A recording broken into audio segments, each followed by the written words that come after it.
সরকার যেমন গঠন করেছি নামাইতে বেশি সময় লাগবে না। পরিষ্কার কথা শুনবেন না, 1 মাস পরে সরকার পতন আন্দোলন শুরু করবো। এখন ডাক দেন, দেখেন সমন্বয়কদের পিছনে 1000 মানুষ পান কিনা।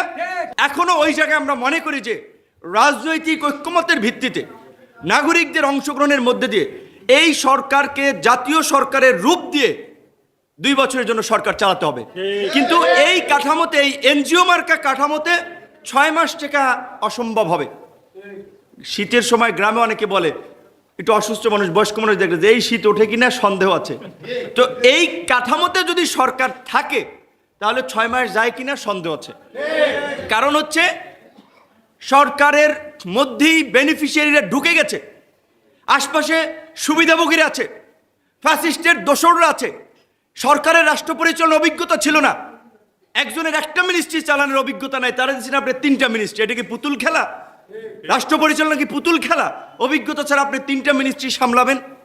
তার দরকার কি একজনের 3টা নেওয়ার, 4টে নেওয়ার? অন্য লোককে ইনক্লুড করেন।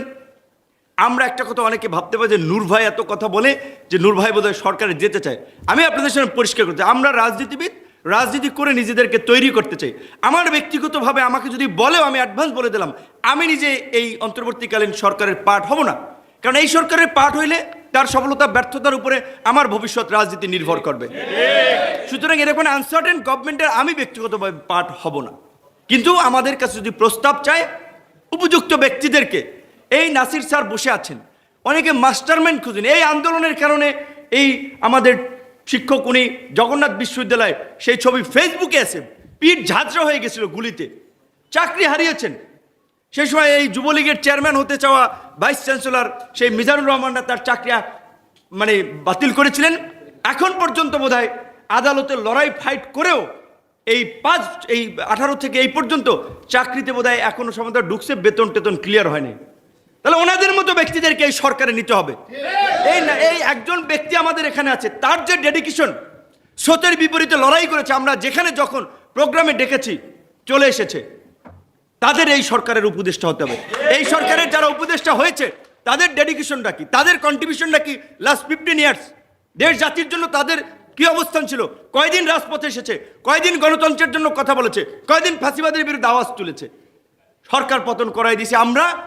এখন আপনারা এনজিও মার্কা সরকার করে আপনারা ভাগ বাটোয়ারার ক্ষেত্র বসাবেন। সরকার যেমন গঠন করেছি নামাইতে বেশি সময় লাগবে না। পরিষ্কার কথা শুনবেন না, 1 মাস পরে সরকার পতন আন্দোলন শুরু করবো।